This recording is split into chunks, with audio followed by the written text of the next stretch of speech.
In June of 1997, 15 middle school children set out for a weekend camping trip. Their teachers signed permission slips.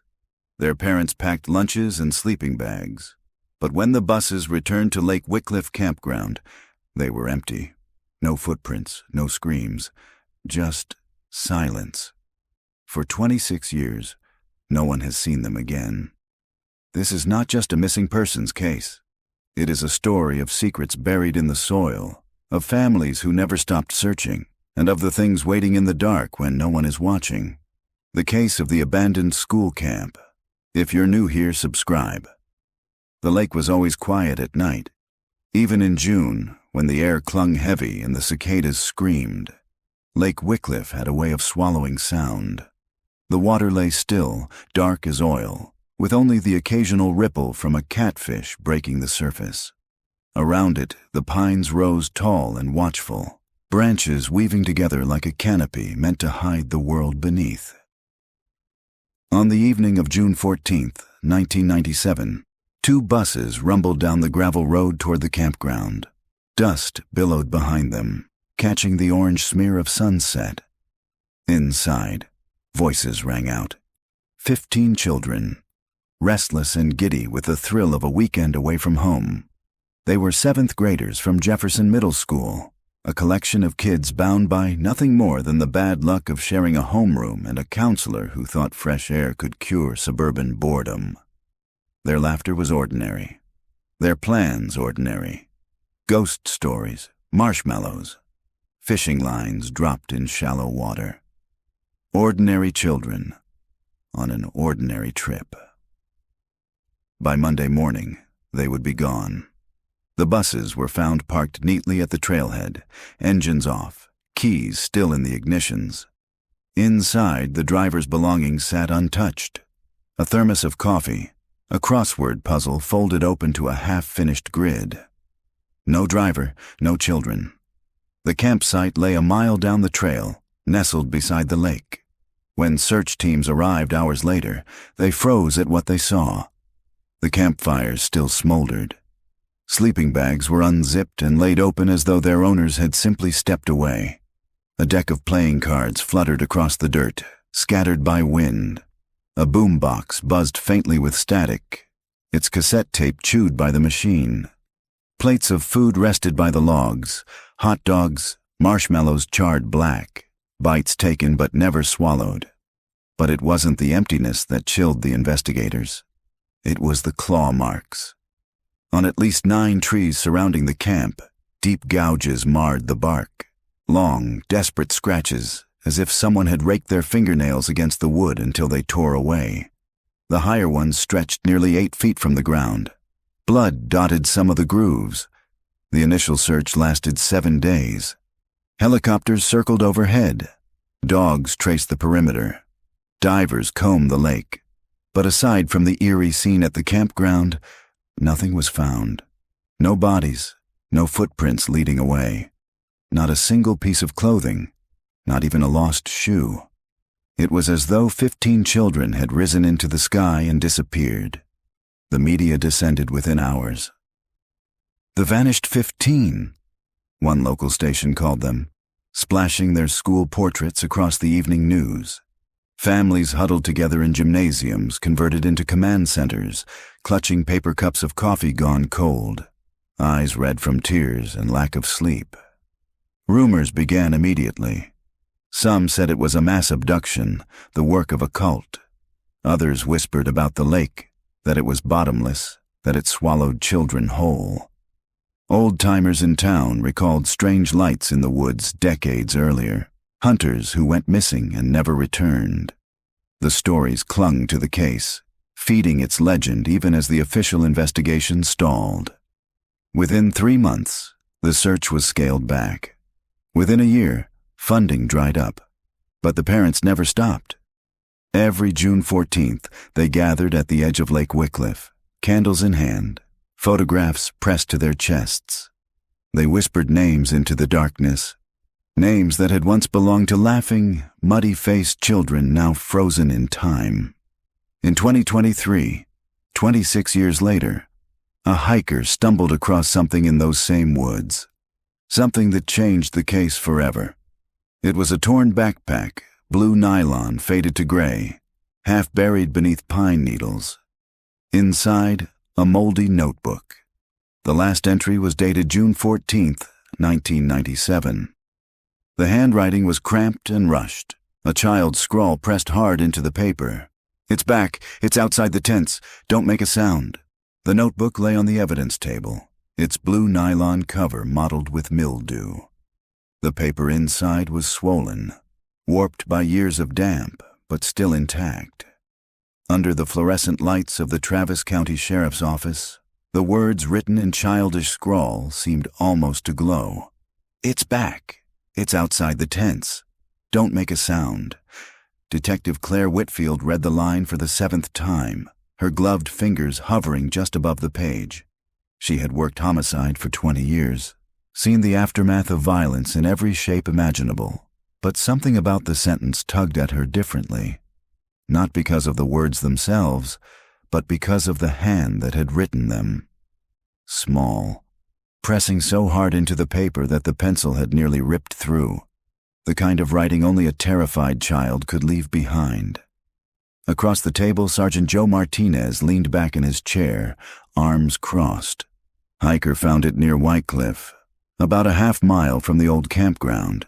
Said it was tangled in roots, like the forest tried to swallow it. Claire's eyes flicked to the rest of the notebook. Most of the entries were banal. Games of tag, complaints about food, a list of who had the best marshmallows, the normal chatter of children playing at being independent. Until the last page. Until the sentence that cut everything short. "Whose bag?" she asked quietly. Martinez slid a file toward her. Inside was a faded school portrait. Round cheeks, a crooked smile, dark hair that curled around his ears.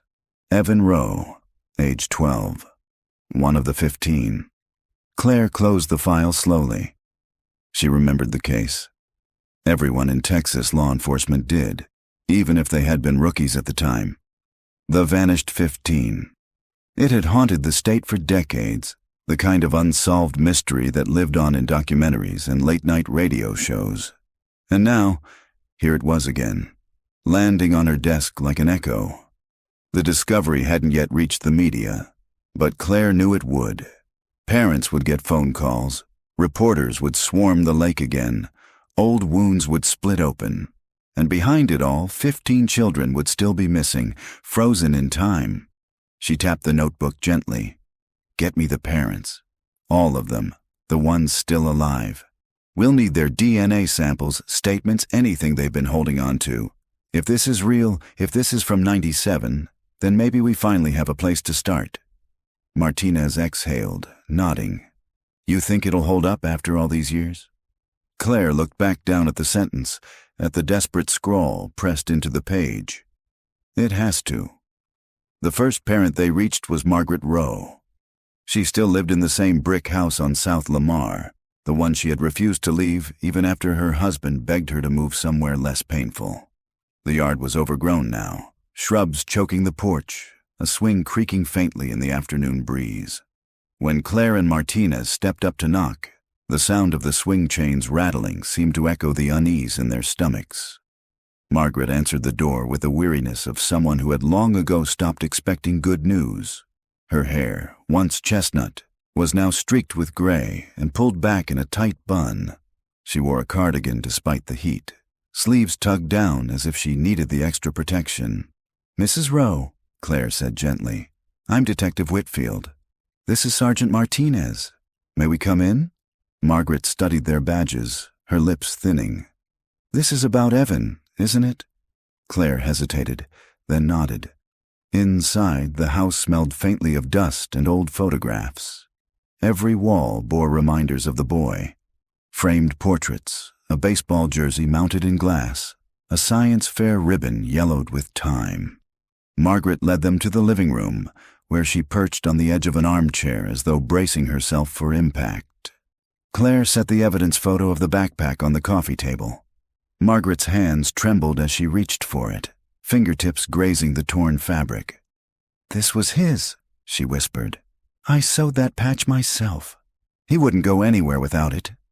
Her voice cracked, and she pressed her fist to her mouth. Claire let the silence stretch. Sometimes silence was kinder than words. When Margaret finally spoke again, her tone was sharper. Why now? After all these years, why does this show up now? That's what we're trying to find out, Claire said.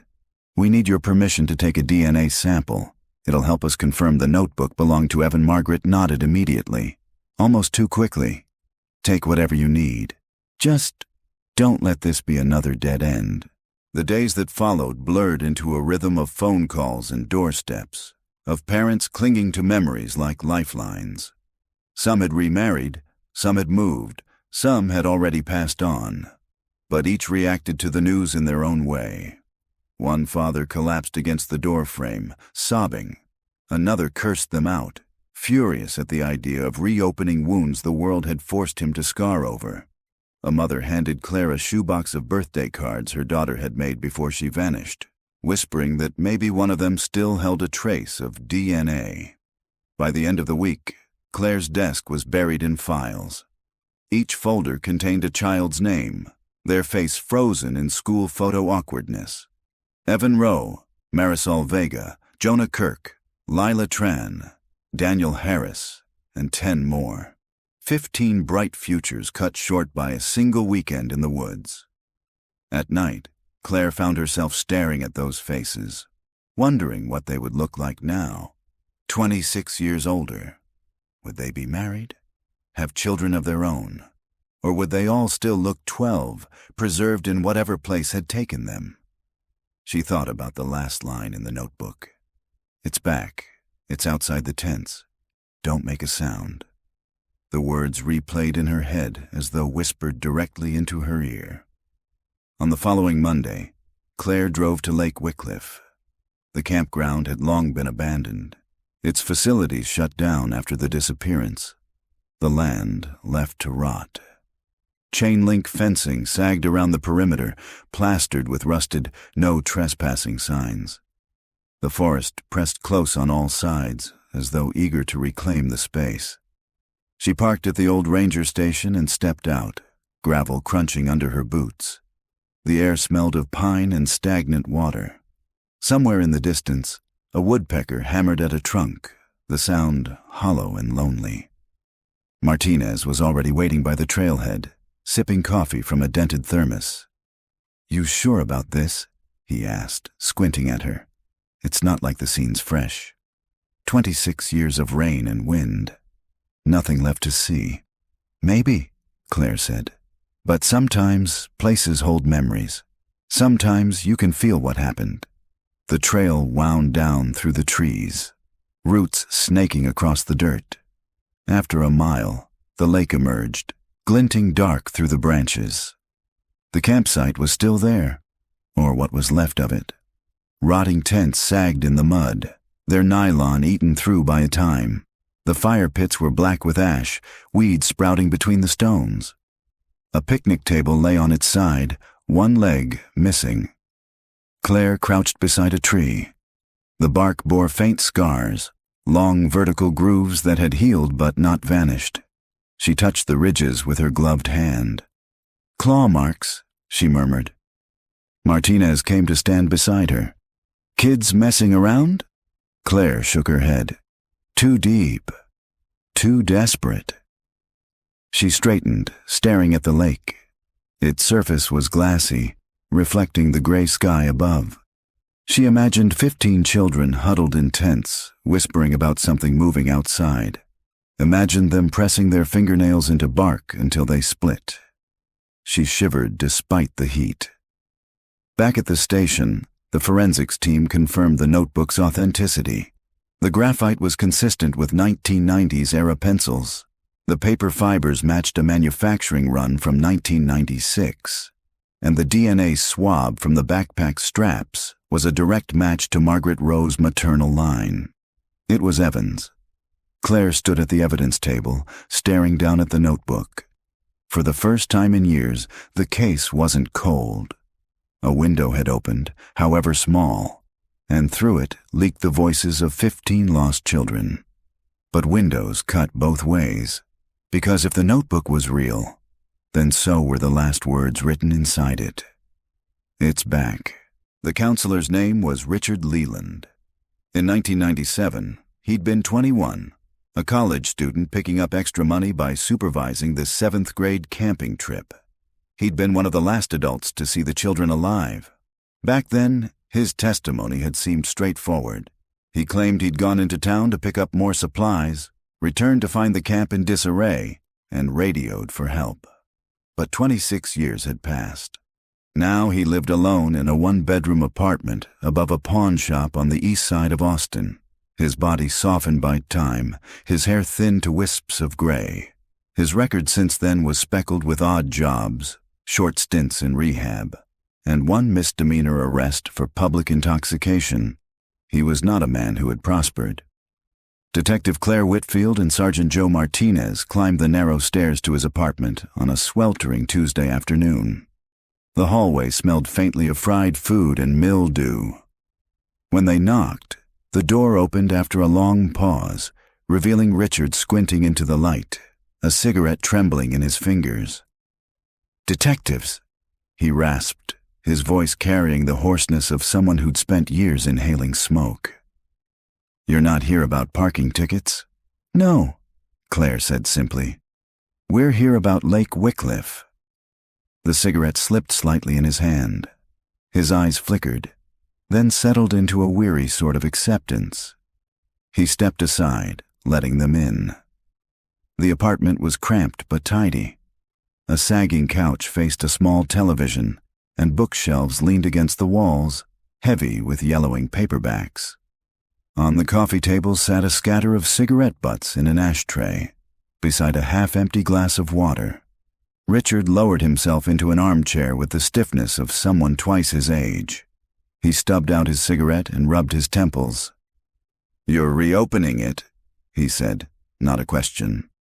"We're following up on new evidence," Claire replied. She placed the photograph of Evan Rowe's notebook on the table between them. Richard's gaze snagged on it. "They found something?" His voice cracked. Claire nodded. A backpack. Buried near the site, Richard's hand twitched toward his mouth, but instead he reached for another cigarette and lit it with a shaking hand. Smoke curled upward in nervous spirals. "I thought about those kids every day," he muttered.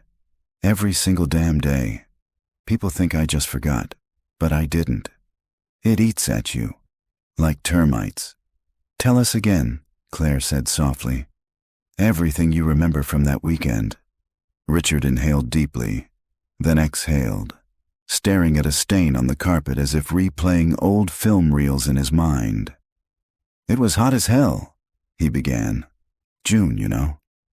The kids were loud on the bus, all hyped up. Some of them had never camped before.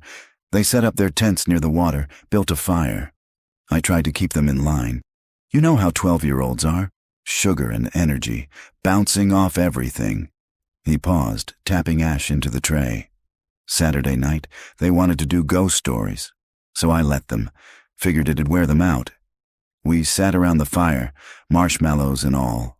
One of the boys, Daniel, I think, told a story about some creature in the woods, tall, with black eyes. The others got spooked. You could see it ripple through them.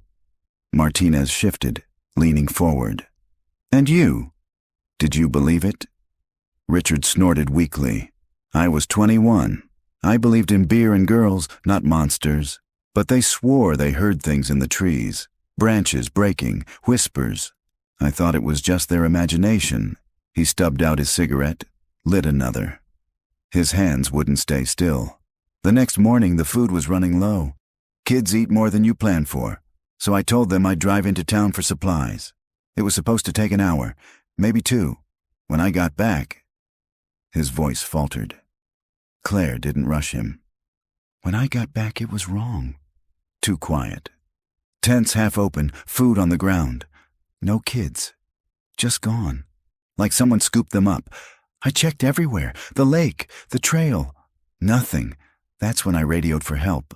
Claire studied him carefully. His story matched the original statement. but something about his tone, too polished, too practiced, raised a prickle at the back of her neck. "Why didn't you take another counselor with you?" she asked. Richard blinked. "There wasn't one. Just me. The school was cutting corners. They didn't want to pay for more staff." Claire exchanged a glance with Martinez. It was true. The old records confirmed Richard had been the only adult on site. Still, something gnawed at her. "What about the claw marks?" Martinez pressed. "You saw them too, right?" Richard's cigarette froze halfway to his lips. His eyes darted to the window, then back. "Yeah," he whispered. "I saw them. But I don't talk about that. People think you're crazy. Tell us anyway." Richard swallowed hard. His hand shook so badly he had to set the cigarette down.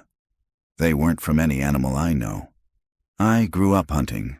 I know what bear claws look like, or bobcats. These were longer, human, almost. Fingernails, but deeper, like the bark didn't stand a chance. Some went higher than my head. I kept thinking, how the hell does a 12-year-old reach that high?" His voice cracked, and for the first time, Claire believed she was seeing raw memory, not a rehearsed script. The interview stretched on for an hour. They pressed him about the timeline, about whether he had seen cars near the site, about the condition of the buses. Richard answered, but his details wavered. Some too sharp, others oddly blurred.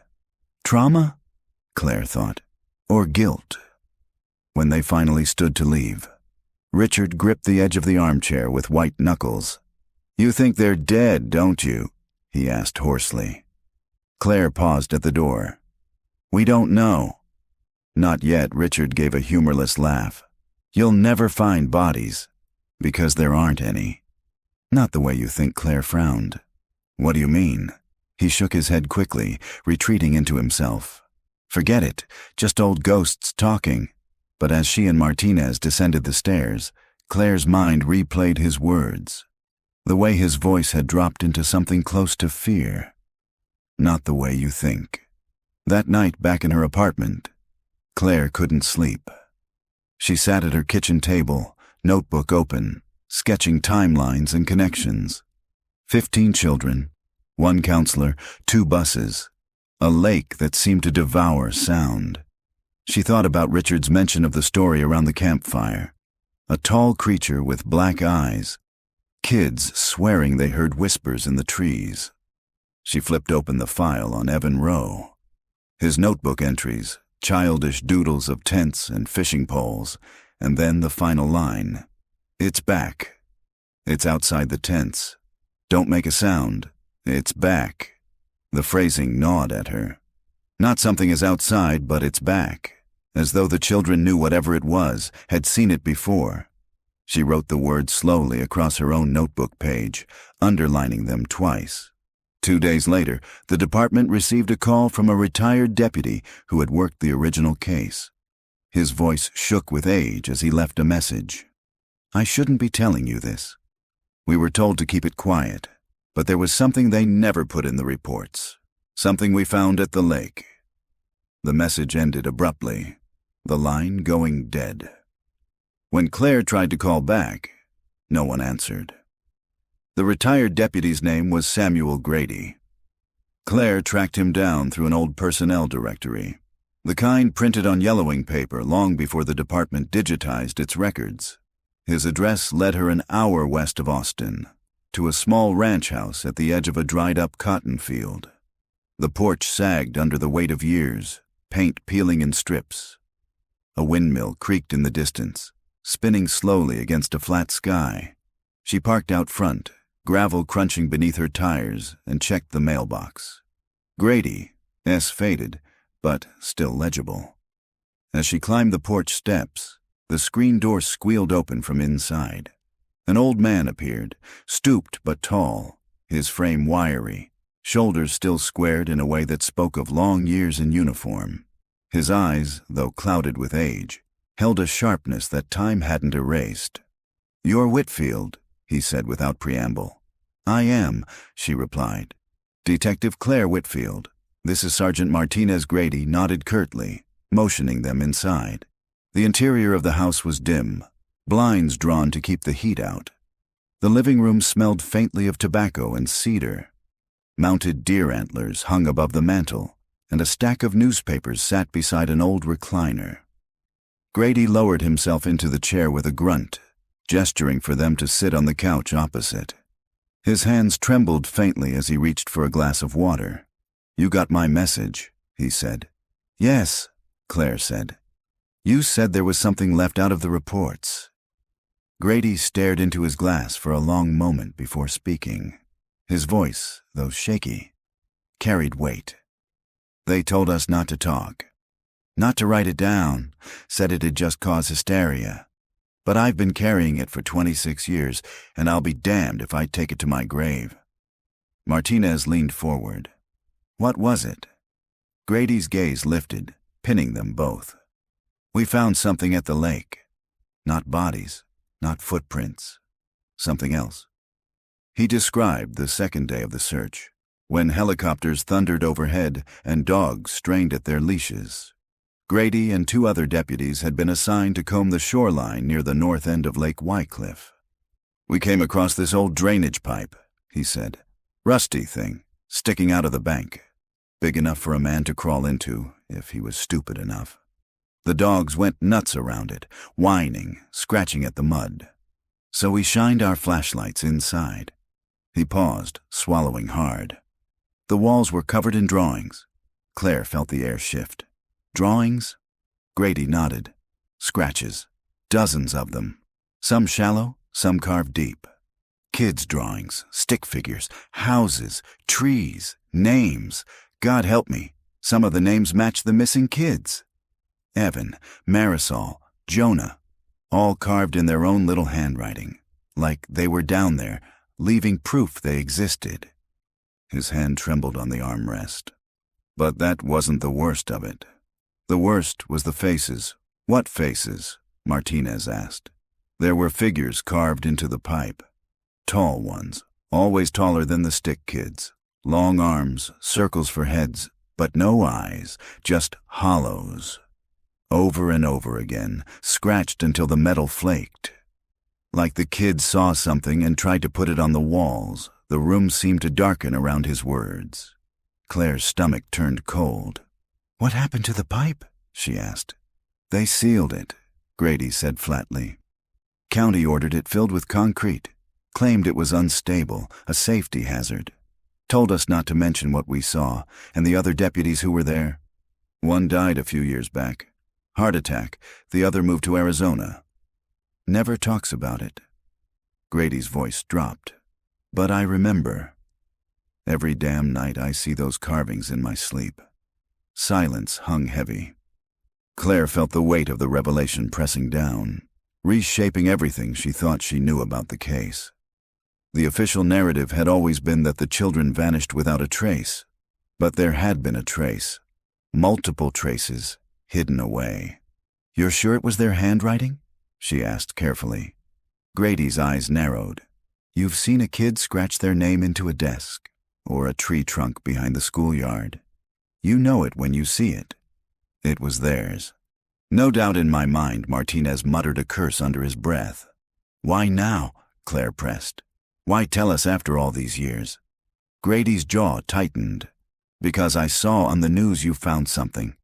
A backpack. If more is coming out, then maybe it's time the truth comes out too. Those families deserve to know what was hidden from them."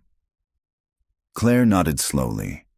She could feel the shape of the case shifting under her feet, like ground softening before a collapse. When they left the ranch house, the sun was sinking low, painting the fields in long shadows. Martinez was quiet until they reached the car. Then he turned to Claire, his face set. "You believe him?"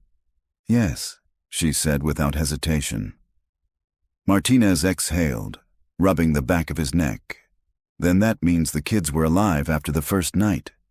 Alive long enough to carve names, drawings, faces. That changes everything." Claire didn't answer. Her mind was already racing ahead. The sealed drainage pipe, buried evidence, the possibility of 15 children trapped underground, scratching messages in the dark. She gripped the steering wheel until her knuckles whitened. If the notebook had surfaced, and if Grady was finally breaking his silence, then maybe the case itself was resurfacing, like something long buried clawing its way back into daylight.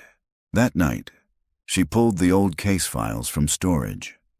Dust rose in the evidence room as she spread the boxes across a table, flipping through brittle pages and Polaroid photos. Photos of the camp, overturned tents, half-burned logs, claw marks in the bark. Grainy shots of the buses, handwritten statements from parents, frantic and fragmented. She searched for any mention of the drainage pipe. There was none, not a word. The reports had been scrubbed clean, but in one photo, a wide shot of the lakefront, she noticed a faint, rust-colored shape protruding from the bank. Barely visible, easy to miss. But there, the pipe. Her pulse quickened. At midnight, Claire drove back to Lake Wycliffe alone.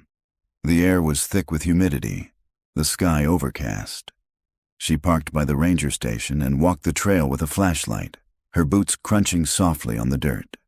The forest was alive with sound, crickets, the distant croak of frogs, but the deeper she went, the more it seemed to muffle, as though the trees themselves were swallowing the noise. She reached the shoreline where the photo had been taken decades earlier. Her beam swept across mud and reeds, then froze on a mound of concrete jutting from the bank. Cracked, weather-stained, but unmistakable. She crouched beside it, running her hand over the surface. Faint scratches marred the concrete, though weather had worn them almost smooth. Still, in the right angle of light, she thought she could see grooves, circles, lines, the ghost of carvings beneath the seal. Her breath caught. Behind her, a twig snapped. Claire spun, flashlight jerking across the trees. The beam revealed nothing but trunks and shadows. The forest loomed silent, watchful. Her heart thudded. She waited, breath shallow, until the silence pressed too heavy to bear. Then she forced herself to turn back, snapping a photo of the concrete before retreating up the trail. Even when she reached her car, the sense of eyes on her back did not leave. By morning, Claire had barely slept.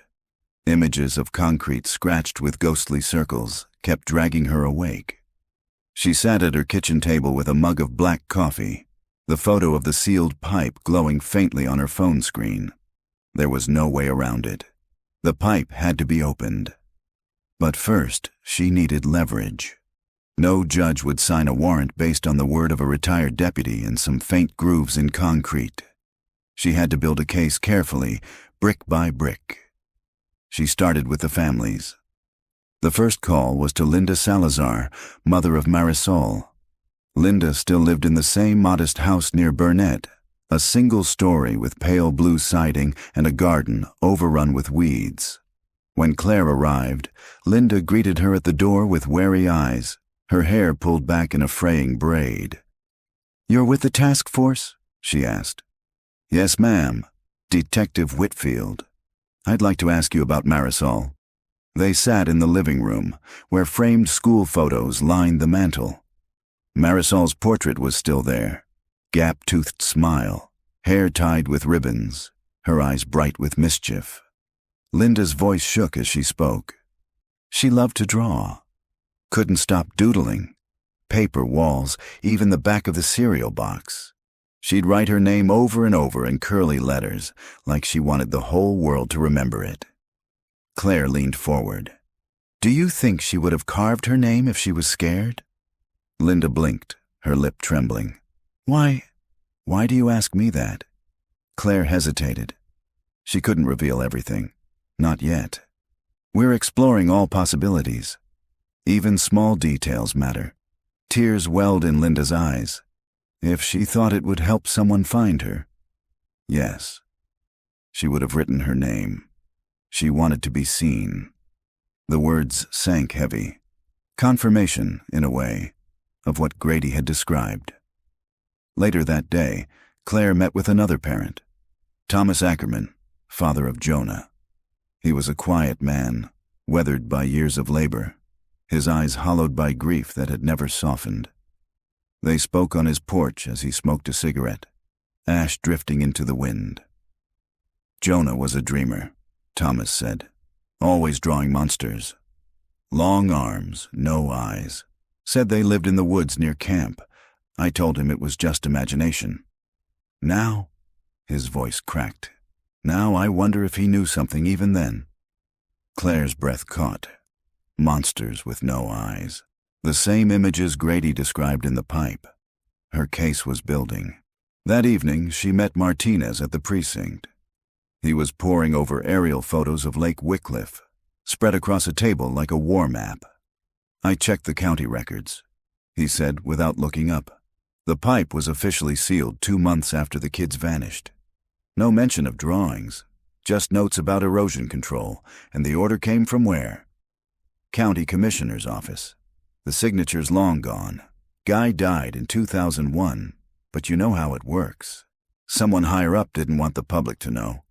Claire leaned on the table, staring at the photo of the lake. We need that pipe opened. Martinez raised an eyebrow. On what grounds? Evidence concealment. Possible remains. Possible, he repeated dryly. Claire's jaw tightened. I'll take it to Reyes. If he won't back me, I'll push the DA myself. 2 days later, the warrant came through, barely. Reyes wasn't pleased, but the DA approved a limited excavation for forensic evaluation. The team assembled at dawn by the North Shore. Crime scene technicians, a forensic anthropologist, and a county work crew with a portable generator and jackhammers. The air was heavy with mist, muffling sound, making the world feel distant. Claire stood with Martinez, watching as the crew set up floodlights around the mound of concrete. Once we break this open, there's no going back, Martinez murmured. That's the point, Claire said. The jackhammers roared, echoing across the water. Concrete splintered, chunks falling into the mud. Dust hung in the damp air. Slowly, the pipe's rusted mouth re-emerged, a dark oval yawning from the bank. The smell hit first, faint, metallic, like old coins and mildew. The technicians donned respirators and crawled inside with cameras and evidence kits. Claire waited tensely by the opening, every muscle taut. Minutes passed. Then a voice called out from within. "Detective, you need to see this." She ducked low and stepped inside. The beam of her flashlight swept across corroded metal walls. And there they were. Drawings. Hundreds of them. The children's names scratched over and over. Evan, Jonah, Marisol, Danielle, etched into the steel with desperate hands. Some were neat, some frantic. Lines gouged deep as if the writers pressed until their fingernails broke. Stick figures filled the walls, kids holding hands, houses with square windows, trees with jagged branches, and towering above them, the tall figures, circles for heads, arms dragging to the ground, hollow spaces where eyes should be, some drawn with such violence the metal bent inward. Claire's breath came shallow. "Jesus," Martinez whispered behind her. In the farthest corner, the anthropologist crouched over a pile of debris. Bones, tiny, fragmented, mixed with rust flakes. Not full skeletons, just remnants.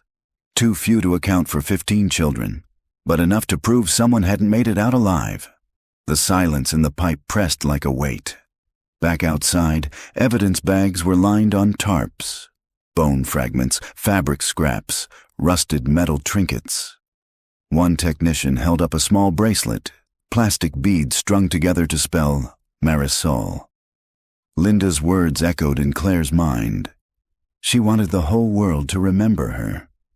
Claire's stomach twisted. The case was no longer just a cold file. It was here, bleeding through decades of silence. By late afternoon, the site was cordoned off with yellow tape. Reporters gathered at the trailhead, their cameras flashing. Reyes gave a brief, stiff statement. Evidence of potential criminal concealment has been uncovered. The investigation is ongoing. Claire stayed in the background, though she felt every lens trying to capture her face. As the crowd dispersed, she noticed a man standing alone near the tree line, middle-aged, wearing a cap pulled low, watching. When their eyes met, he turned and slipped into the woods. "Did you see that?" she asked Martinez. He scanned the trees. "See what?" "Never mind." But her skin prickled. That night, Claire dreamed of the pipe. In her dream, she crawled inside alone. The walls were alive, the stick figures shifting, their arms stretching, circling her. Names whispered in the dark, voices of children calling, "We're still here." She woke with a start, sweat chilling her skin. The clock read 3:07 a.m. The case wasn't just reopening. It was consuming her. The media storm broke the next morning. By sunrise, every local channel carried the story. Evidence found in the disappearance of 15 children at Camp Wycliffe, 1994. Aerial shots of the excavation site looped on television screens, yellow tape fluttering in the mist. Anchors spoke in hushed tones, words like remains, concealed evidence, cover-up. Claire watched from the precinct's conference room, the sound muted but the images sharp. On the screen, a reporter pointed to the pipe, her expression grave. Behind her, a work crew hauled out bags of soil and debris, as if dragging the past into daylight. Martinez clicked off the screen. "They'll pick this apart for weeks. Every theory, every rumor. We're about to be buried in it." Claire didn't answer. Her mind was still in the pipe, the names, the drawings, the bracelet. The families arrived at the station in a tide of grief and anger. They filled the lobby. Parents, siblings, even grandparents who had clung to hope for decades. Some demanded answers. Others clutched old photographs like talismans. Claire met them in the community room, where chairs had been set in a circle. She stood at the center, every eye fixed on her. "We uncovered personal effects at the site," she said carefully. "Some items have been linked to your children. We're working with forensic specialists to confirm identities. It will take time." Linda Salazar raised her hand, voice breaking. "The bracelet. Was it Marisol's?" Claire hesitated. She wasn't supposed to release details yet. But Linda's eyes burned with raw desperation. "Yes," Claire said softly. Linda crumpled into sobs, her hands pressed to her mouth. Around the circle, other parents gasped or shook their heads, grief rippling like a wave. Thomas Ackerman spoke next, his tone sharp. "So you're saying they were in that pipe? Alive long enough to carve their names, their drawings?" Claire swallowed hard. "The evidence suggests they were there at some point." "Then why didn't you tell us?" he demanded. "Why did it take 26 years? Martinez stepped in, his voice firm. "Because the records were buried, sealed. We're uncovering the truth now. That's why we're here." But the room was already fracturing. Tears, shouts, accusations tangled in the air. Claire felt their fury and grief sink into her bones. That evening, Claire drove back to the lake. The site was quiet now, floodlights dark, the tape still fluttering. She stood by the pipe, listening to the water lap against the shore. The silence was heavier than the shouting parents, heavier than the cameras. She remembered the man in the woods, the one who had vanished when she locked eyes with him. Something about his posture, the way he lingered. It gnawed at her. She took out her phone and pulled up the original case photos again. Faces of suspects, leads that went nowhere. One man in particular, seen near the camp that weekend, questioned but never charged. His file had only a name, Gerald Lang, a groundskeeper who worked seasonal jobs around Burnett County. The photo was old, grainy, but the jawline and cap looked familiar. The next morning she brought it to Martinez. "You think Lang was the man in the woods?" he asked, skeptical. "I think it's possible." He disappeared from the records after '96. No forwarding address, no job trail. But if he's back, he might know something. Martinez rubbed his temple. Or he's just a drifter who likes watching work crews. Claire's voice hardened. He was on the suspect list, Miguel. He worked at the camp. If the kids were herded toward that pipe, someone led them there. Maybe someone who knew the grounds Martinez sighed. Fine. Let's chase it, but quietly. If the press gets wind we're hunting a groundskeeper, they'll crucify us if it's wrong. They pulled county employment records, searching for Gerald Lang. The last paycheck stub placed him at Camp Wycliffe the summer of '94. After that, nothing but a faded address on the outskirts of Marble Falls. They drove out that afternoon. The house was a sagging shack, swallowed by weeds, windows boarded, mailbox stuffed with yellowed flyers. The porch sagged under the weight of silence. Looks abandoned, Martinez muttered. Claire tried the door. Locked.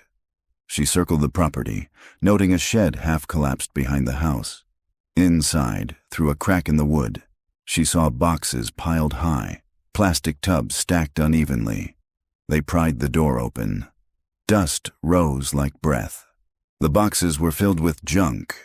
Old tools, rusted cans, yellowed newspapers. But at the bottom of one bin, Claire found something that froze her. A child's shoe. Small, scuffed, with a faded sticker of a rainbow peeling from the side. Martinez knelt, his face grim. Evidence.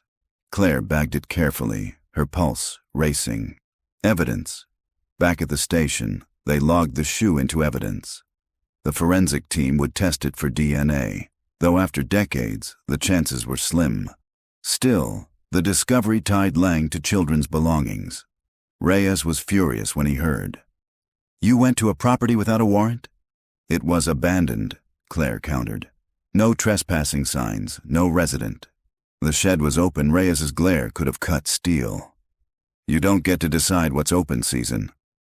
You follow procedure. One more step out of line, Whitfield, and I pull you off this case." But Claire saw it in his eyes.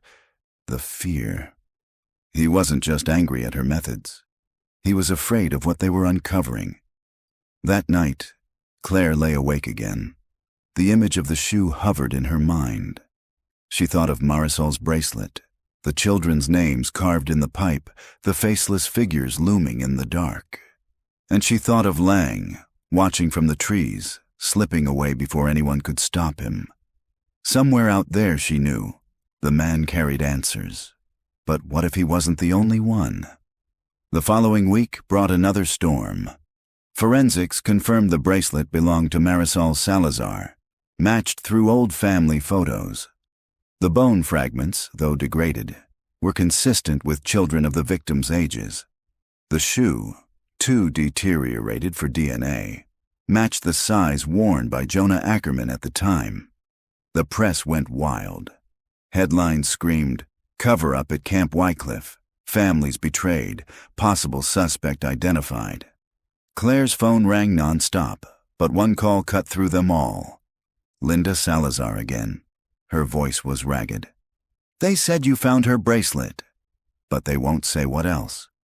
"Please, detective, I need to know. Did she die in that pipe?"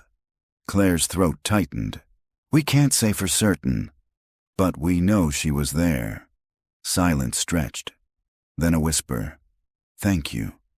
At least now I know she left something behind." When the call ended, Claire sat with her head in her hands. The truth was coming out piece by piece, but every truth felt like a wound torn open.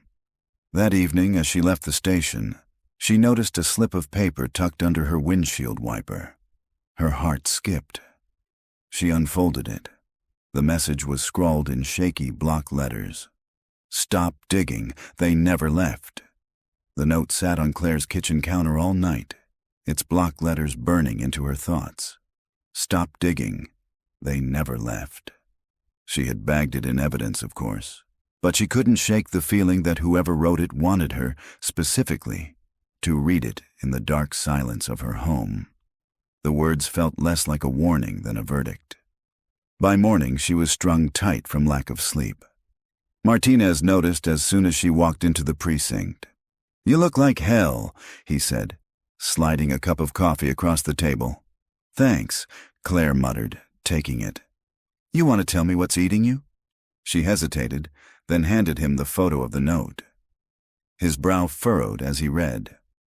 "Someone's watching you," he said flatly. "Someone's been watching the whole time," Claire corrected. Reyes convened an emergency meeting that afternoon. The note had been photographed and analyzed. Cheap lined notebook paper, black marker, no fingerprints. Useless. "This is intimidation," Reyes said, pacing the room. "Classic tactic to rattle investigators. We do not let it derail the case." Claire's jaw clenched. "Or it's someone close to the case, someone who knows what we're finding." Reyes gave her a hard look. "You don't know that. I know they're nervous enough to warn us off." Martinez broke the tension. "What about the wording?" "They never left." "What the hell does that mean?" No one answered. The silence was heavier than denial. The next step was canvassing. Claire and Martinez split the list of names: former camp staff, maintenance workers, cooks, counselors. Many had moved on, changed jobs, disappeared into the fabric of other lives. Claire drove to a retirement home in Burnett to find Elaine Morgan, the camp nurse in '94. Elaine was frail now, her hair thin and white, her eyes watery but alert. When Claire asked about the night the children vanished, Elaine's hands trembled on her walker. "They were sick," she whispered. "Several of them. Headaches, nausea. They came to me after dinner. I gave them water, told them to rest. Do you remember what they ate?" Elaine shook her head. "Burgers, maybe. It was cookout night. But they all complained the meat tasted strange. I thought it was undercooked. Now I wonder." Her voice trailed off. Claire leaned in. "Did you report it?" "I tried," Elaine said softly. "But the deputies told me to keep quiet. Said it would just confuse people, that the kids had run off. But I know what I saw. They were sick. Something was in their food." Claire's stomach twisted. Poison? Sedatives? It would explain how 15 children could be subdued at once. But it also meant someone at the camp had prepared it. Martinez's interviews turned up something too. A former maintenance worker recalled Gerald Lang arguing with the camp director the day before the kids vanished. He said Lang was furious about unpaid wages and kept muttering, "They'll remember me." Lang again. Always Lang. Claire pinned his faded photo to the evidence board, a grainy mugshot from a trespassing arrest in '92.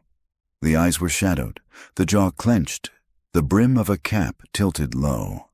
He was becoming less of a ghost and more of a shadow that stretched across every discovery. That night, Claire sat at her dining table with the case files spread before her. She flipped through Polaroids of the campsite, the torn tents, the abandoned shoes, the claw marks on trees. She paused at one photo she had skimmed before, a wide shot of the dining hall. In the corner of the frame, just barely visible through a window, stood a man in a cap. Her pulse spiked. She enlarged the photo with her phone, zooming until the pixels blurred. The jawline was familiar. The cap, Lang, watching. The next morning, Claire and Martinez returned to the shack outside Marble Falls, this time with a warrant. Deputies pried open the door while technicians photographed every corner. Dust hung thick, cobwebs strung like netting. In the bedroom, they found a mattress stained dark with age, the springs exposed. Beneath it, tucked into the frame, lay a bundle wrapped in plastic. Claire slid it open with gloves. Inside were photographs, faded Polaroids of children at camp. Not just posed group shots, but candid ones. Kids lining up for dinner, kids at the lake, kids asleep in tents. And in the margin of several, names were scrawled in shaky handwriting. Evan, Jonah, Marisol. Claire's chest tightened. He was watching them. Cataloging them, Martinez muttered a curse under his breath. The Polaroids went straight to forensics. The shoe, the bracelet, the photos. It was enough to justify a manhunt. Reyes finally caved, issuing a warrant for Gerald Lang's arrest on suspicion of kidnapping, murder, and evidence tampering. But Lang was still a ghost. No driver's license renewals, no employment records, no bank activity. It was as if he'd been living off the grid for decades. Someone like that doesn't just disappear, Martinez said. He's surviving somewhere. Someone's helping him. Claire nodded grimly. Then we find who. That evening, as Claire left the station, she noticed her porch light glowing when she pulled into her driveway. She hadn't left it on. Her hand hovered near her gun as she approached. The door was locked, the windows shut. She stepped inside cautiously, heart thudding. On the kitchen counter lay a new note. No envelope, no fingerprints. Just the same block letters as before. You're getting too close. Next time, it's your name on the wall. The second note shook Claire more than she wanted to admit. She'd faced threats before. Drug dealers, gang enforcers, desperate suspects who spit warnings through gritted teeth. But this was different. This wasn't bluster in the heat of arrest. This was cold, calculated. Someone had been inside her house, close enough to leave a message on her kitchen counter without a trace. The thought gnawed at her as she sat in the precinct's briefing room the next morning. The walls were plastered with photographs now, children's faces, crime scene shots, Lang's grainy mugshot, and the pipe that had changed everything. Reyes paced at the front, voice sharp. Lang is officially our priority. He's been off the grid for nearly 3 decades, but someone like that doesn't vanish without help. He'll have contacts, old employers, family, maybe sympathetic townsfolk. We start there. Martinez leaned toward Claire, whispering, "You tell him about the note?" Claire shook her head. She didn't want to hand Reyes more ammunition to sideline her. Not yet. The task force split into teams. Claire and Martinez took the angle of family. Lang's file listed a younger sister, Carol, last known address in Llano. They drove west, the landscape flattening into scrub and limestone. Carol's house was a modest ranch style, paint peeling but the yard neatly kept. She answered the door with wary eyes, hair streaked with gray, a cigarette dangling from her fingers. "You're here about Gerald," she said, not bothering to ask. "Yes," Claire said. "We need to know if you've had contact with him." Carol exhaled smoke, her gaze drifting to the horizon. "Haven't seen him since '98. Not really. He called once, collect, from somewhere in Arkansas. Said he couldn't come home. Said they'd never let him." That was the last time Martinez's brow furrowed. They? Who did he mean? Carol's lips pressed thin. He didn't say. But he sounded different, paranoid. Said the woods weren't safe anymore. Said the kids were still out there, whispering. Claire's pulse quickened. "Whispering?" Carol nodded faintly, as though repeating words she'd tried to forget. He said they never left. That he could hear them every night driving back. The silence in the car was thick. Finally, Martinez muttered, "If she's telling the truth, he's not just hiding. He's unraveling, or he knows something no one else does." Claire said. Her thoughts returned to the notes left in her home. The phrasing matched what Carol described. They never left. The connection was undeniable, which meant Lang wasn't just sending threats. He was taunting her with his truth. That night, Claire returned home with her service weapon drawn before she even unlocked the door. She swept the rooms, checking every shadow, every closet. Nothing. But she couldn't shake the sensation of being watched. She taped the latest note to her fridge, right beside the first. A grim reminder and a promise to herself. She wouldn't back down. Still, sleep came in fragments. She woke to imagined whispers, to the creak of floorboards settling. Once, she swore she heard children's laughter faintly in the hall, but when she snapped on the light, the air was empty. By dawn, she sat at her kitchen table again, clutching cold coffee, eyes gritty. The notes loomed behind her like twin specters. The manhunt gained traction quickly. Tips flooded in, half of them crackpot sightings, the other half dead ends. Lang had become a ghost story. He was the tall man in gas stations, the shadow near campgrounds, the stranger at the edge of town. But one call stood out. A store clerk in Johnson City reported a man who matched Lang's description buying canned goods and batteries late at night. Paid in cash. Kept his cap pulled low. When asked if he wanted a bag, he'd said, "Don't need one. Won't be staying long." The clerk swore he drove off in an old, rusted pickup, plates obscured by mud. Claire and Martinez drove out immediately. The clerk repeated the story in detail, even sketching the truck. It was enough to canvass the area. Deputies combed the back roads, but the truck was gone. Still, it was the first real sighting in years. "He's circling the lake," Martinez said grimly as they drove back. "Like he can't stay away." Claire nodded. "It's where it all started. Where it all ended. Maybe it's the only place he feels in control. Or maybe, she thought, it's where he's keeping them." The next day, Claire received a package at the precinct. No return address, just her name in block letters. She opened it carefully, gloved hands steady. Inside was a Polaroid. The photo was of the pipe, taken recently, and scrawled across the bottom margin in the same handwriting as the notes, "Listen closely, they're still speaking." The photo was logged into evidence, but Claire kept a copy at her desk. She stared at it for hours, her mind spiraling.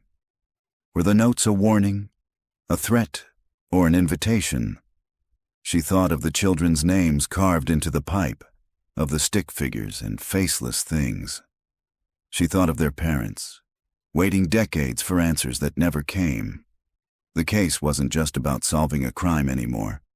It was about untangling something deeper, something that blurred the line between memory, myth, and horror. She leaned back in her chair, exhaustion pressing at her temples. For the first time, she wondered if the children had ever truly left those woods, or if some part of them still lingered, whispering, waiting.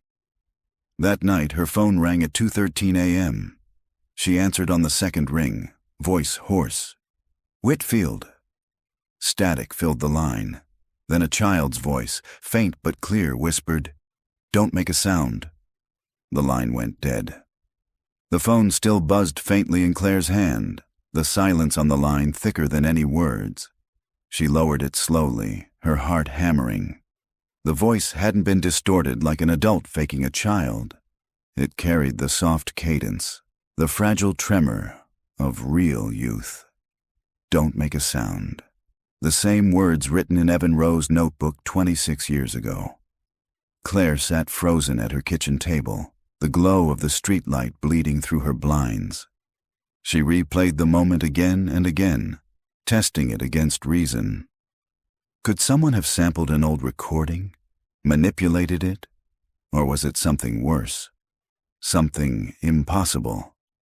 At 2:20 a.m., she grabbed her coat and drove to the precinct. Martinez was already there. He lived close enough that her frantic call had roused him. He looked rumpled, his shirt half-buttoned, but his eyes sharpened when she told him. "A child's voice?" he repeated. "Yes," Claire said. Whispered the same thing that was in the notebook. The exact words. Martinez rubbed his jaw. "Lang. Has to be. He's toying with you, trying to break you down." Claire paced the briefing room, the fluorescent lights buzzing overhead.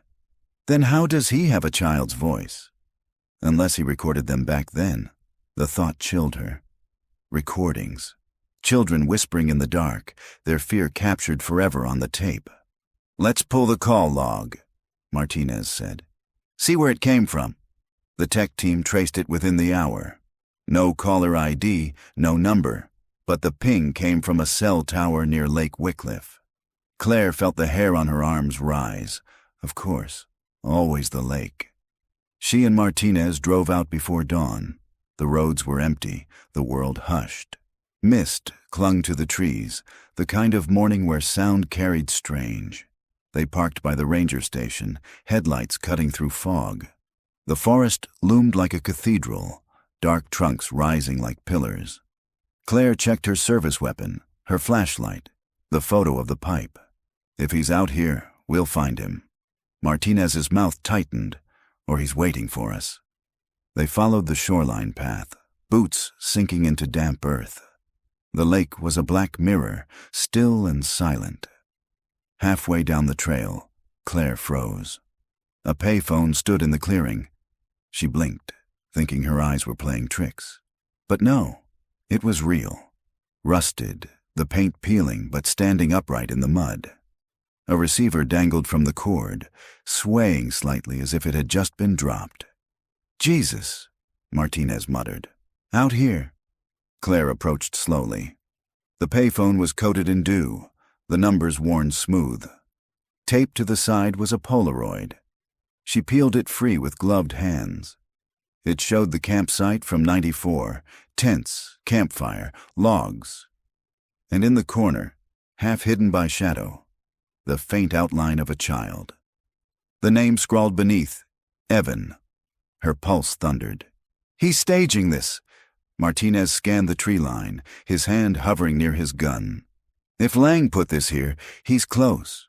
The woods pressed silent around them. Not even a bird call. Claire stared at the Polaroid again. The child in the corner. Was it really there, or just a trick of light?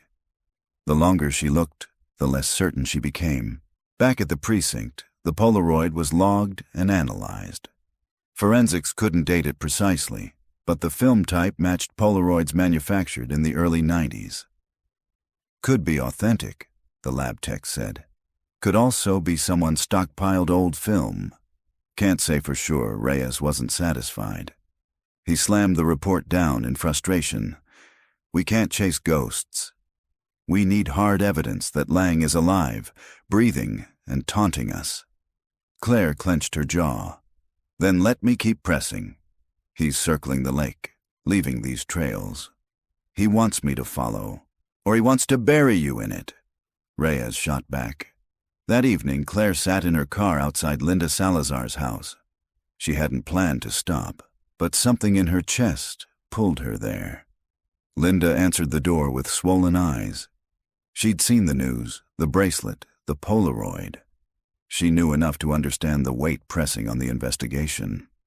"You look haunted," Linda said softly. Claire gave a tired laugh. "That's because I am." Linda invited her in. The living room smelled faintly of candles and lavender. On the wall hung Marisol's drawings, framed like artifacts.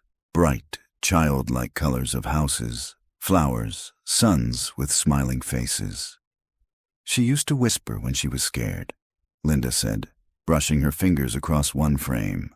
"Not scream, just whisper. Like she thought if she kept quiet, the monsters wouldn't hear." Claire's throat tightened. "The phone call.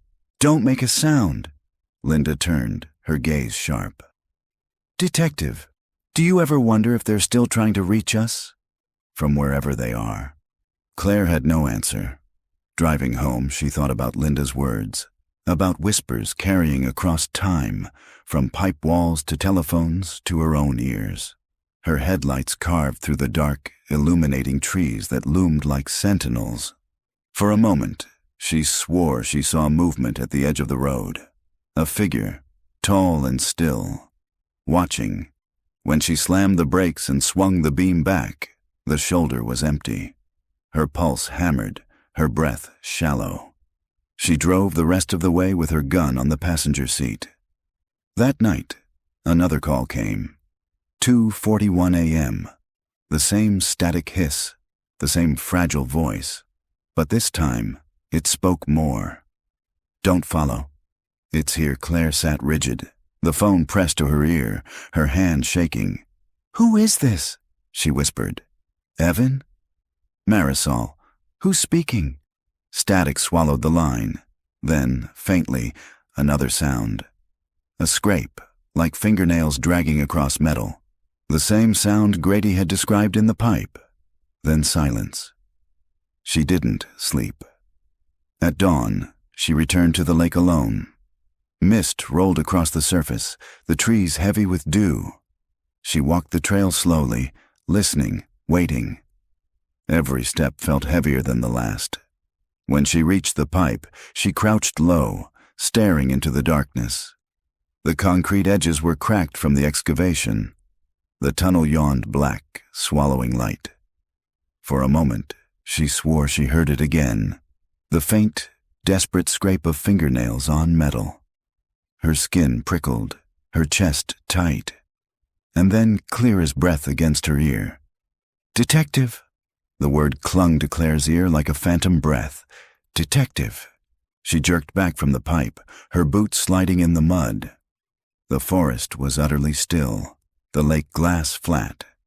There was no one there. No footprints in the damp earth except her own.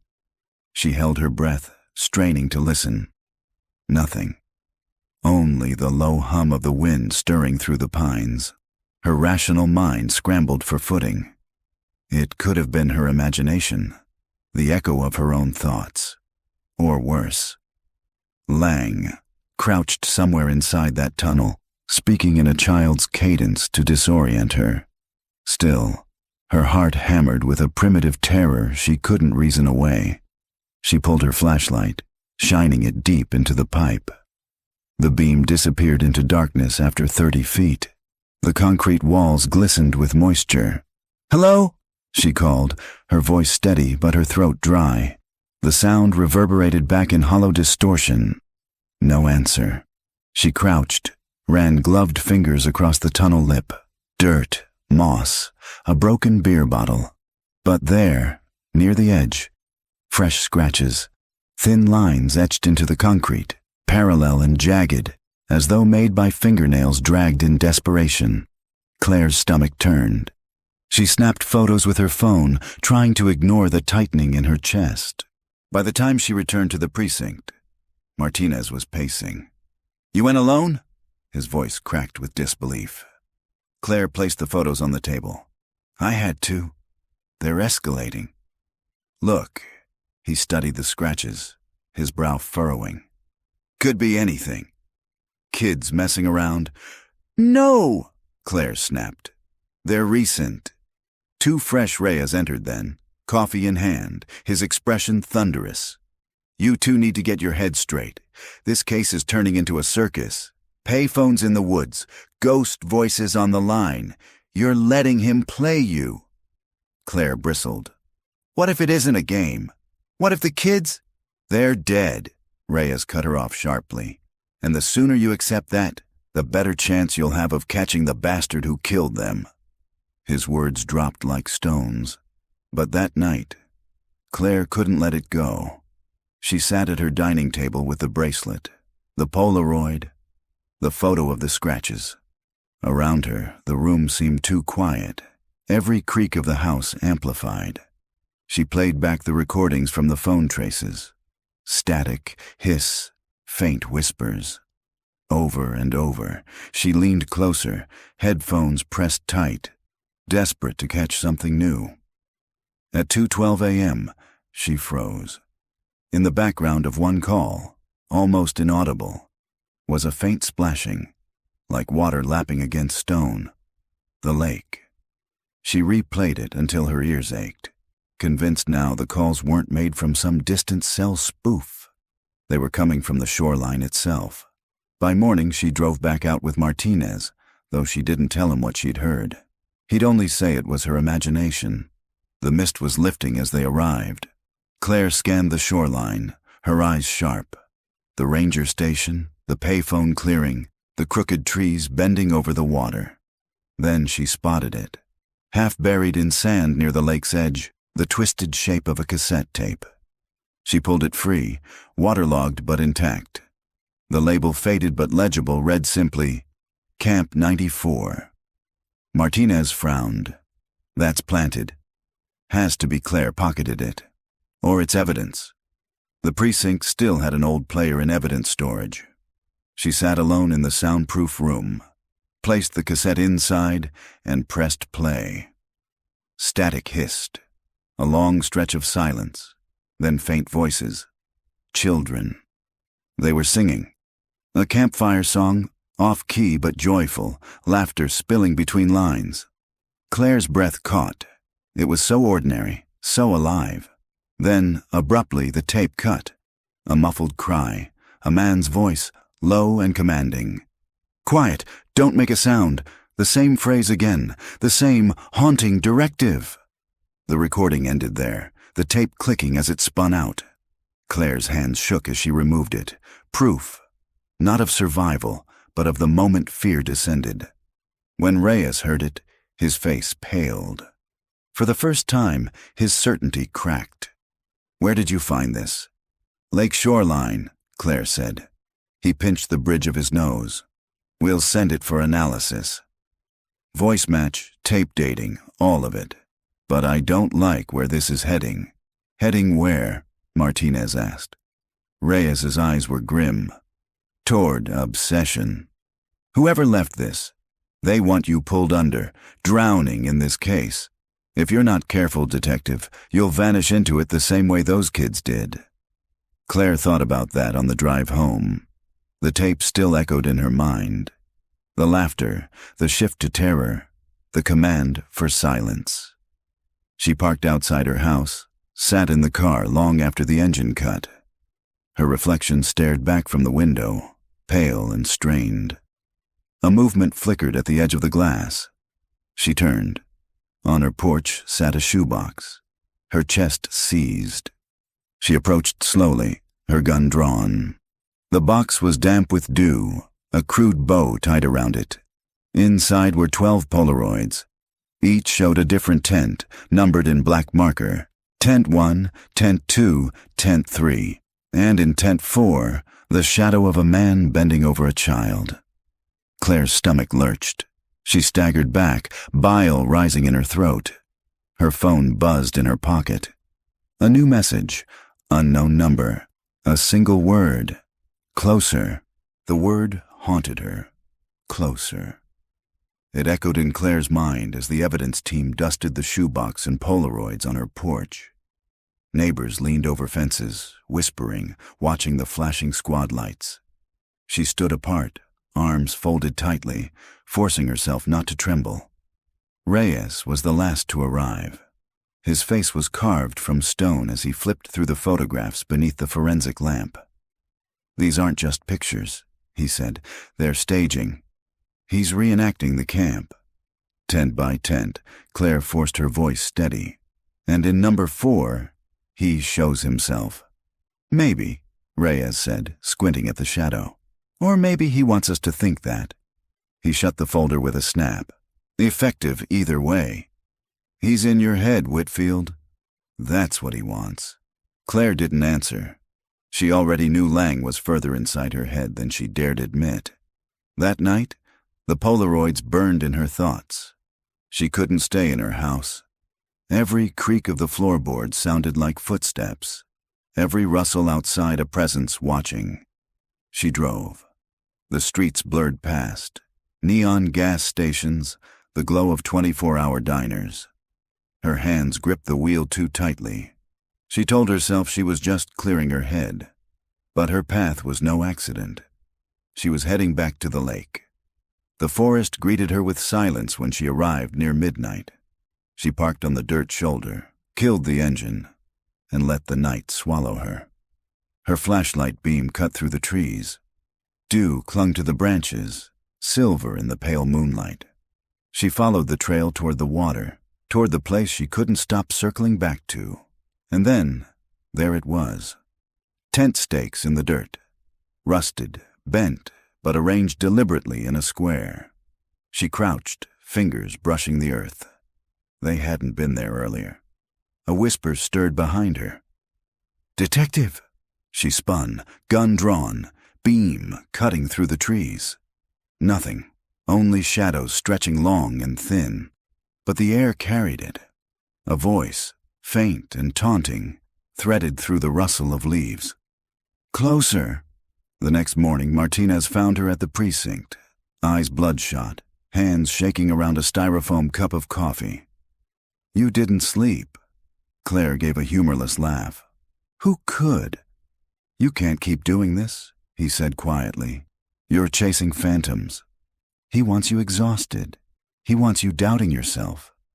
She stared at him, searching for anger, but finding only concern.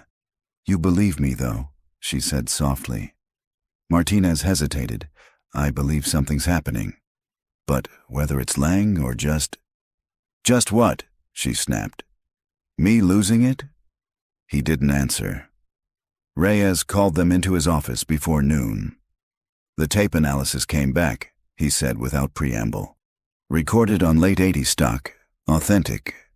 The voice, no clean match in CODIS, but definitely male, mid-30s to 40s at the time, which puts Lang squarely in the frame." He slid a report across the desk. "And those Polaroids?" "The film expired in '95, meaning whoever staged them kept it all these years." Claire's throat tightened. "He's been planning this." "Or holding on to souvenirs," Reyes said. "Either way, he wants to drag us through his memories. But it's not just about the past. He's here now." Watching the implication was clear. Claire wasn't just hunting Lang. He was hunting her. That evening she stopped at her mother's house, a place she rarely visited. The porch light was dim, the siding weathered. Her mother opened the door with wary eyes. "Claire, it's late. I just needed to see you." Inside, the house smelled of lavender and dust. They sat at the kitchen table, steam rising from mugs of tea. Her mother studied her carefully. "You've got that look again. Same one you had after the Caldwell case." Haunted Claire forced a smile. "This is different. Because of the kids?" Claire nodded. The words spilled out then, about the notes, the photographs, the voices that seemed to follow her everywhere. Her mother listened in silence, her face drawn.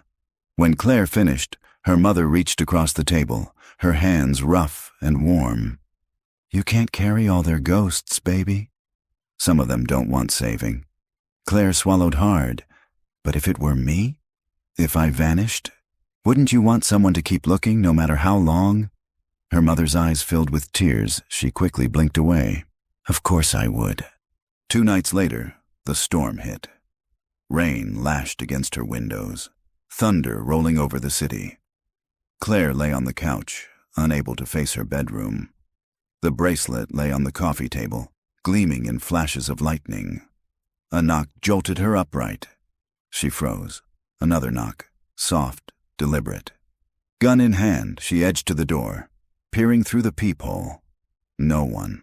She opened it slowly, and there, hanging from the doorknob, was another Polaroid. This one showed her house. Tonight. The storm caught mid-flash. Her knees weakened. He'd been here again, close enough to snap the shot, close enough to watch her. She scanned the street, but the rain swallowed everything. On the back of the photo, scrawled in black ink, "Almost." The word on the Polaroid's back seared itself into Claire's mind. Almost. She stared at it long after the evidence team had bagged it, long after Martinez drove her home and insisted on checking every window and lock himself. Almost what? Almost caught? Almost over? Or almost hers? Sleep was impossible. Every tick of the clock was a countdown she couldn't decipher. She kept circling back to the lake in her mind, the pipe, the tents, the whispers. That place was a magnet, and Lang was pulling the string tighter. By dawn, she knew she couldn't wait for him to strike again. She had to go to him. The rain had washed the forest clean, leaving the air sharp with pine and wet earth. Claire parked on the gravel turnout, where the trail into the old camp began. The place had been fenced off for years, but the gate now hung twisted and broken, as though something or someone had ripped it wide open.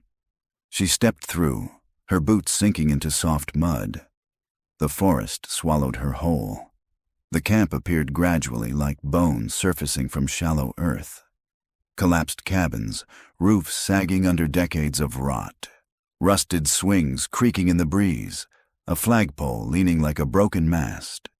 She moved slowly, gun drawn, every step deliberate. Her flashlight beam cut arcs through the fog, pooling low to the ground.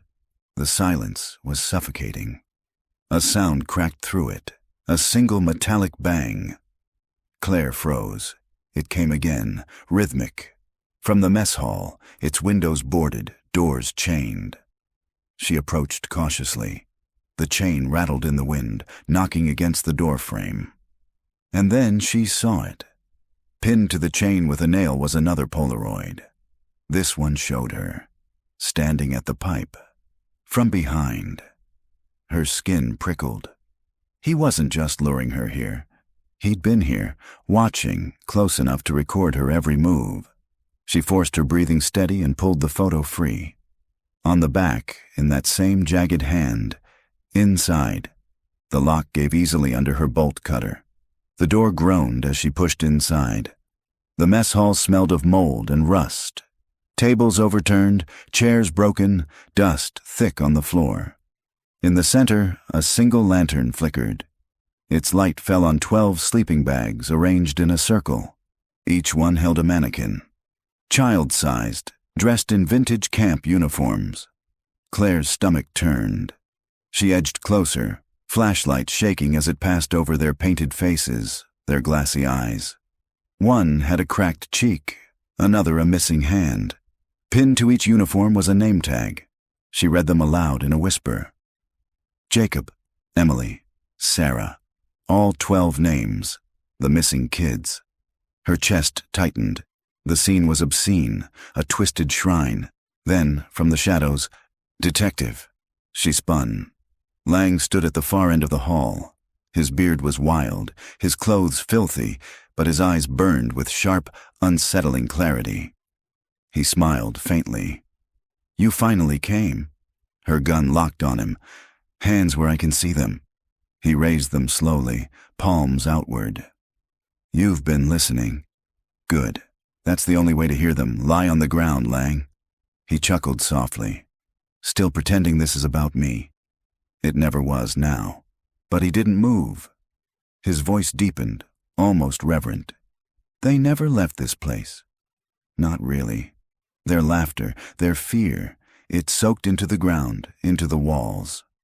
"You've heard it. I know you have." Claire's hand tightened on the trigger. "Where are the kids, Lang?" "They're here," he whispered. He gestured to the mannequins. "Can't you see?" Rage surged in her chest. "You sick bastard!" But then a sound stopped her cold. A child's laugh. It rang from the dark corner of the hall, high and light. Unmistakable. Claire's heart seized. She swung her flashlight toward it. Nothing but shadows. Lang's smile widened. "You hear them too." The laugh came again. Then another, overlapping. Faint but real, threading through the stale air. Claire's mind warred with itself. It couldn't be. Recordings, tricks of acoustics. But the sound drilled into her, raw and undeniable. "Stop it!" she shouted, her voice breaking. Lang took a step closer. "They want to be found.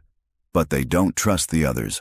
Only you." Her gun trembled in her hands. Every fiber of her training screamed to shoot, to end this. But her legs felt rooted, her breath ragged. Lang lowered his arms, slowly. His eyes locked on hers. "Closer," he whispered. The same word. The same command she'd heard in the night. Martinez's voice shattered the spell. "Claire!" She turned. He stood in the doorway with 2 deputies, weapons raised. In that instant, Lang lunged for the back exit. "Stop!" Claire fired, the shot deafening in the enclosed space. The bullet tore into the wall, inches from his shoulder. Lang vanished through the door, into the trees. Martinez grabbed her arm. "You all right?" "Jesus, Whitfield, you were just standing there." Claire shook him off, chest heaving. "We can't let him get away." But already the forest had swallowed Lang whole. Only the echo of children's laughter lingered, drifting like smoke through the ruined camp. The forest devoured sound. Claire ran, flashlight jerking through the black trees, rain still dripping from the canopy. Martinez's voice called somewhere behind her, but she didn't stop. Lang was ahead. She could feel him, his presence moving just out of reach, like a shadow slipping between shadows. Her lungs burned, mud sucking at her boots. Every crash in the brush could have been him. Every echo of laughter, childish, faint, spurred her forward. She found the trail of the old cabins. Most were collapsed shells, their roofs fallen in, their windows gaping like broken teeth.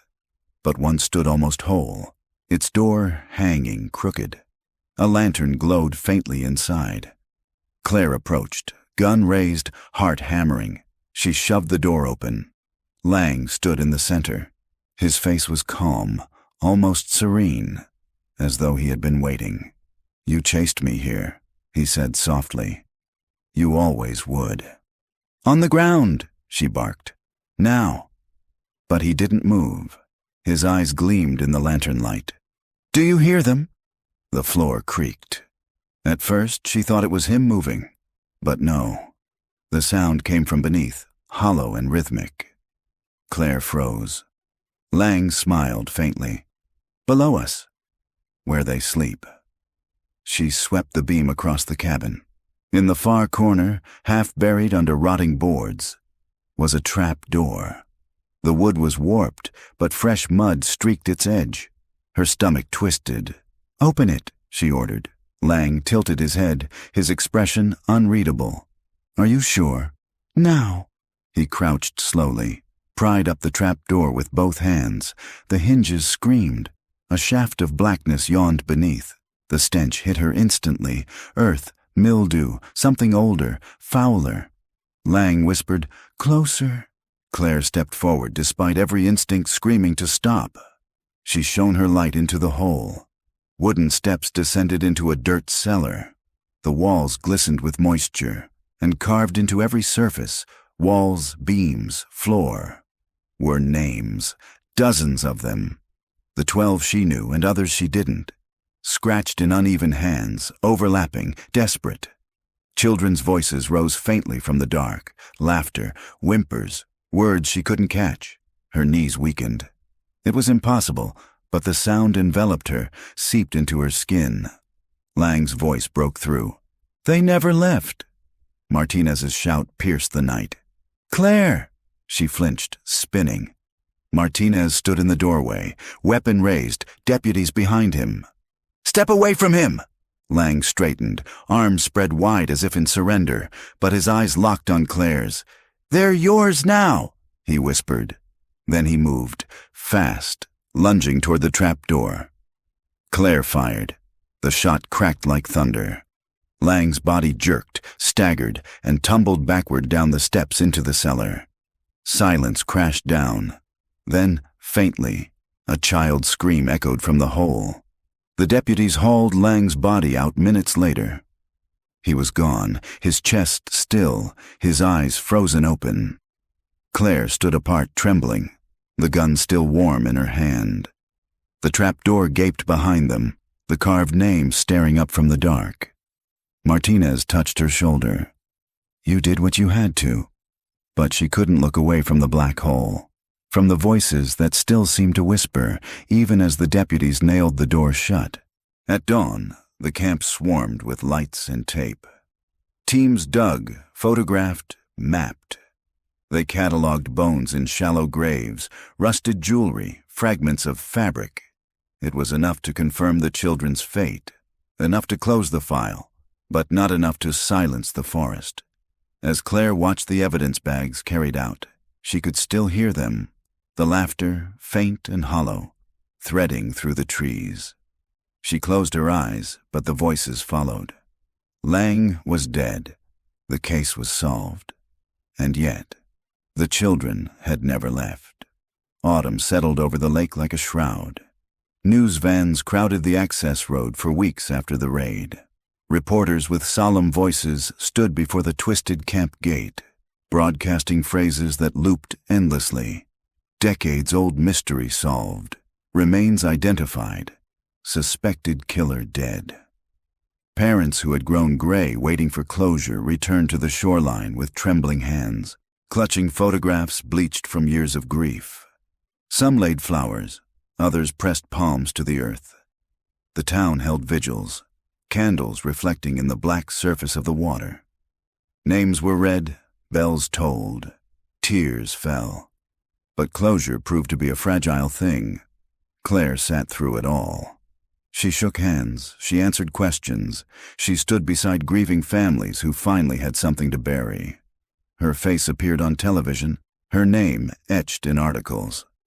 She was the detective who broke the case, who ended the nightmare.